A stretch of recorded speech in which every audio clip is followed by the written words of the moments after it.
आज की इस धमाकेदार कहानी में सच, साजिश और रिश्तों की असली परख होने वाली है। एक तरफ आरव के दिल में अपनी बहन ईशा की बेइज्जती का जख्म बार बार ताज़ा हो रहा है, तो दूसरी तरफ किस्मत एक ऐसा सच सामने लाने वाली है जो पूरे परिवार की नींव हिला देगा। कहानी की शुरुआत होती है आरव के उस फैसले से, जहां वह ठान लेता है कि इस चोरी का सच सामने लाकर ही रहेगा।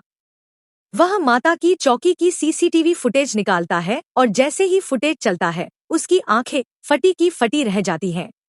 उसमें साफ दिखता है कि आरती के समय मोनिका भाभी चुपके से हीरो की चुनरी की पेटी उठाकर अपने पल्लू में छुपाती है और अपने कमरे की तरफ चली जाती है।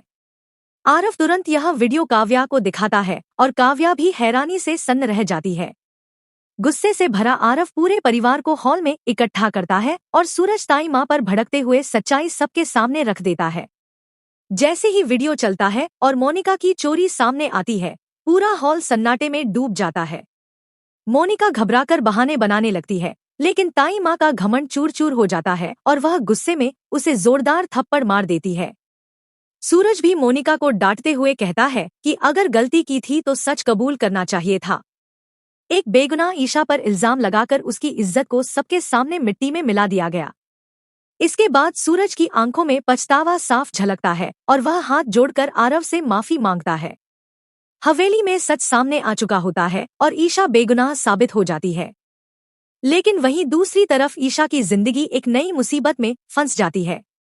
वह मंत्री जी के सामने होने वाले प्रेजेंटेशन के लिए पेन ड्राइव लेकर निकलने ही वाली होती है कि तभी आकाश कमरे में आकर उसे धक्का देकर गिरा देता है और उसे कमरे में बंद कर देता है, ताकि वह सूरज तक पेन ड्राइव ना पहुंचा सके। अंदर कैद ईशा रोते हुए दरवाजा पीटती है, क्योंकि उसे पता है कि अगर यह पेन ड्राइव समय पर नहीं पहुंची तो सूरज की सालों की मेहनत बर्बाद हो जाएगी। तभी उसकी नजर खिड़की के बाहर खेल रही मीशू पर पड़ती है और उसे एक उम्मीद मिलती है। वह मीशू से मोबाइल मंगवाकर बंटी को कॉल करती है और पूरी बात बताती है। बंटी पहले अकेले जाने का सोचता है, लेकिन फिर फैसला करता है कि आज सूरज को सच्चाई दिखानी ही होगी। इसलिए वह सूरज को साथ लेकर आकाश के घर पहुंचता है। पहले बंटी खिड़की के पास जाकर ईशा से मिलता है और वह पेन ड्राइव देकर सूरज तक पहुंचाने को कहती है। लेकिन तभी बंटी पीछे हटता है और सूरज सामने आ जाता है। सूरज जब ईशा को कमरे में बंद और दरवाजे पर ताला लगा देखता है तो उसके होश उड़ जाते हैं। उसके दिमाग में वो सारे पल घूमने लगते हैं जब उसने ईशा को गलत समझा था। आज पहली बार उसे एहसास होता है कि ईशा ने आकाश को अपनी मर्जी से नहीं चुना, बल्कि वह एक मजबूरी और दर्द भरी जिंदगी जी रही है। अब सवाल यह है कि क्या सूरज ईशा को इस कैद से आजाद कर पाएगा या फिर आकाश की साजिशें एक बार फिर सब कुछ बर्बाद कर देंगी?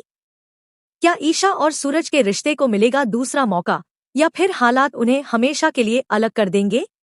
आगे क्या होगा, ये जानने के लिए वीडियो को आखिर तक जरूर देखें। और अगर आप चाहते हैं कि सच की जीत हो, तो अभी लाइक करें, चैनल को सब्सक्राइब करें और कमेंट में बताएं, क्या सूरज को ईशा पर पहले ही भरोसा कर लेना चाहिए था